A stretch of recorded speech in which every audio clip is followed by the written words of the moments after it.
was a hard one for me also, and I'm probably, people going to think I'm crazy, but I'm going to take JT and JB. They're the second highest scoring tandem in the NBA behind Zach LaVine and DeMar DeRozan. And Skip, when you look at JT, 24 years of age, a polished offensive guy, we saw the defensive end, what he did to Kevin Durant. JB is another skilled guy, size, length, athleticism.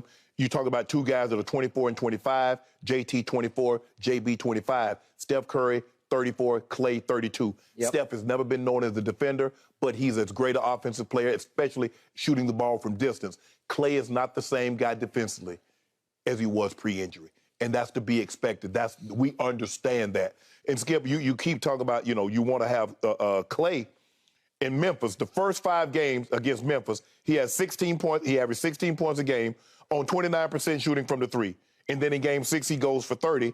It makes 8 threes. The Mavericks, the first 4 games, he averaged 15 on 29% shooting from 3. In game 5, he goes for 32 on 8 threes.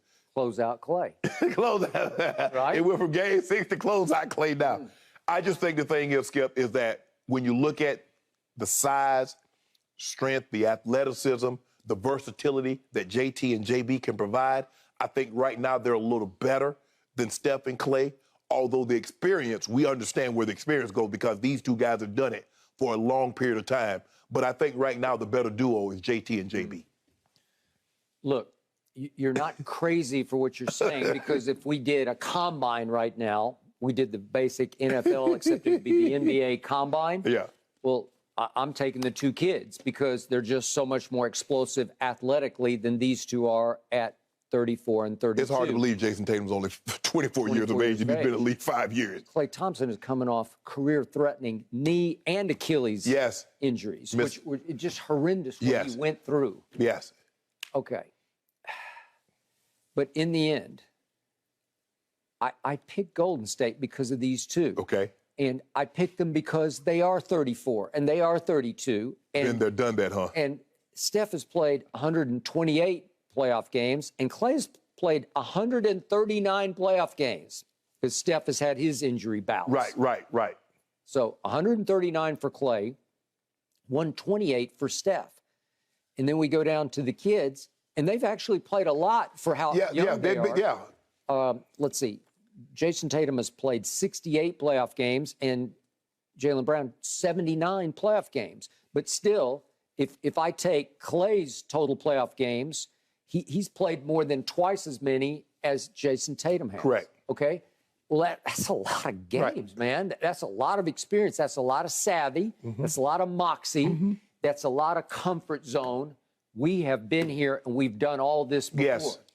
Okay? So how do I boil this down? Well, I can't do it in just sheer basketball skills because I keep telling you, Jaylen Brown is more explosive to me than Jayson Tatum is. Just my eye test when I'm rooting against Boston, as I'm about to be doing again, Jaylen Brown, when he wheels and deals, it's like breathtaking to me because I'm saying you can't stop that from getting to the rim. He will get to the rim. Unfortunately, down the stretch, he got to the rim and ran over, who was it? Bam.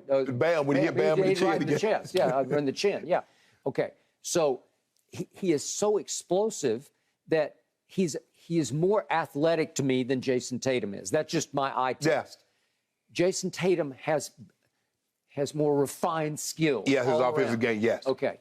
But if I look at these guys for their careers from the three-point line, in the playoffs, in playoff games, Jayson Tatum is 36% and Jaylen Brown is 37%. They're okay numbers, but they're not Steph Klay kind of numbers. Right. But these things inevitably come down to three-point shooting contests. I'm sorry, they just do. I kept telling you, how did Miami actually have a 3 to win the game? Or I don't know if it hung on. Gave them a lead. Yeah, give them a lead with 16 seconds left. They had a 3 for the lead with 16 seconds left, and they shot for the game 6 for 30 from 3. I don't know. That's the aberration. That's the outlier. You usually can't do that. Right. So, especially when you have home court advantage, so you potentially have 4 games at home. And you lost 3 of them. Well, I'm talking about Golden State. Oh, you're talking about Golden State? Oh, yeah. Okay, that's but Golden State is the only team I don't think they've lost a home playoff game this postseason. They have not. And Steph, if you look at his finals three-point shooting, it's 39%. Well, by his standards, it's not great, but by everybody else, but it's ridiculous. The thing is because he's so great that when he shoots less than 40, he's shooting 39%. You're like, oh man, Steph, 39% is great. Every other player not named Steph Curry would take 39% from the three. For Klay's career from three, in all of his 139 playoff games, he's 41%. For his career. Right. In finals games, he's also 41% from three. Well, that's money in my bank, man, because I can count on that. I think I can trust that. Could he have an off night? Well, he had a bunch of off nights in those first Memphis and Maverick, he's trying to play his way back into to edge. He's trying to find that edge again. And I will give him credit for this. He made a defensive play on John Morant in game one at Memphis that saved the day, man, because if Ja swoops to the hoop and makes it off the glass and you lose, that was for the game right there. But Klay, they told him in the sideline huddle, beware, he's going to go left. He loves to go left. He's not going to go right. Just play him to go. And remember, Brandon Clark was actually Clark. Right, he left Clark. He didn't even play him. He left him. Okay, well, that's the defensive play, to me, of the playoffs for the Golden State Warriors. Because Klay can play defense in his head, you know, with his head. The body just don't I don't know. Let him get I don't know. So it's not as clear-cut as it used to be. But I'm going. Yeah, if you tell me what Klay pre-injuries, well, it's a no-brainer. Yeah. Well, all I know about these two is they're way up and then way off. Where I don't know how they lost all those home. They lost a bunch of home games, and it would trouble. If I were you and I'd pick Boston, it would trouble me that they do have 3 finals games at home if it goes that far. Obviously. Well, the question is, Skip, do you believe there is a guy that can take the game over like we saw Giannis? Can Steph still take the game over in the finals? Now, we haven't seen him really take a game. What was that, game 6? He had the 47 against Toronto. That was really the only game, Skip, where we see him go crazy. I think game 4, the year they swept, the Cavs, he had a high 30-point game also.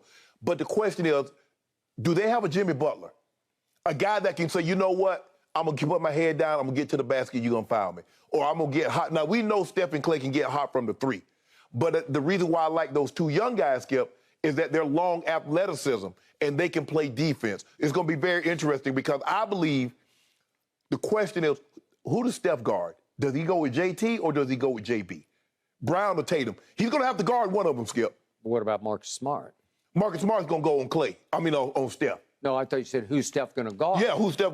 Well, I think Steph. No, I'm talking about Klay. Yeah. I'm talking about Klay. Knowing Steve Kerr, they'll switch it every time down the floor. And be prepared, Skip, because what did they do to the Mavericks? Wiggins and Klay on those two. Right. So Wiggins and Klay on those two.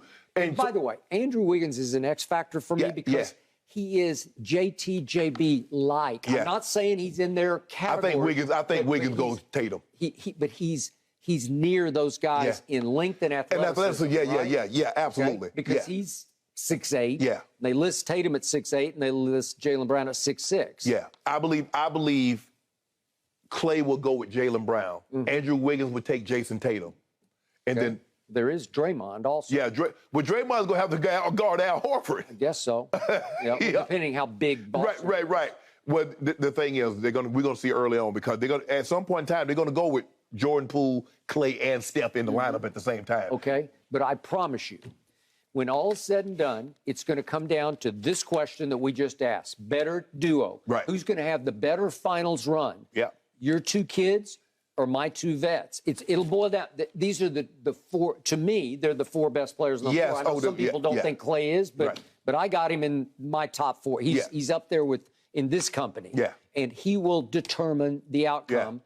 Shooting threes. Well, I got that chair with his name on it. Yeah. I got that superstar chair with Jayson Tatum's name on it. Yeah, got his name on it. Yeah. I'm just waiting for him to come have a seat in it. Really? And if he were to win these finals, they win these finals, he going to be in there, Skip. Well, if he shoots 36% from 3, as his playoff reputation would tell you, his stats would tell you, they're going to lose because his counterpart's going to shoot 40%. No, ain't going to happen. Yeah. No. You see JT lock him down. You remember? Really? The first round series, you know when he locked somebody up. I don't know who the guy was. Do you remember him? Whatever happened to Kadun? The one thing about 3-point shooters, these 2, Steph and Klay, you cannot lock them down. You can't stop them from shooting. They stop themselves. Either they're off and cold or they're hot. Yeah, but the thing is, it's hard to keep them cold because they keep shooting as if they are hot. That is correct. So it's going to be. You're right. It's going to come down. It's going to come down to those four guys. Kadun did play a round. Whoa. He played a round of golf, huh? No, he played a round of golf. In a tournament golf, I thought it's 4 rounds. Where's Legal? Don't worry about it. Wait, Don't worry about that. He's lifting Don't worry about kettlebells. No, yeah. The bells. The bells are tolling. He'll be back. He'll be back. Really? He'll be back. Ian Darvingham. All I know is everywhere LeBron goes, championship follows. Can we say that for the same? Can we say that for your guy? For Tom Brady? No. We talk basketball now. You see, that's what I got him with the run. He go Tom Brady. Well, you said my guy. No, your other guy. Thank you for watching. You can subscribe here to get the latest from the show, and be sure to check out more of the best clips from Undisputed, or go watch a few other segments from our other shows on FS1.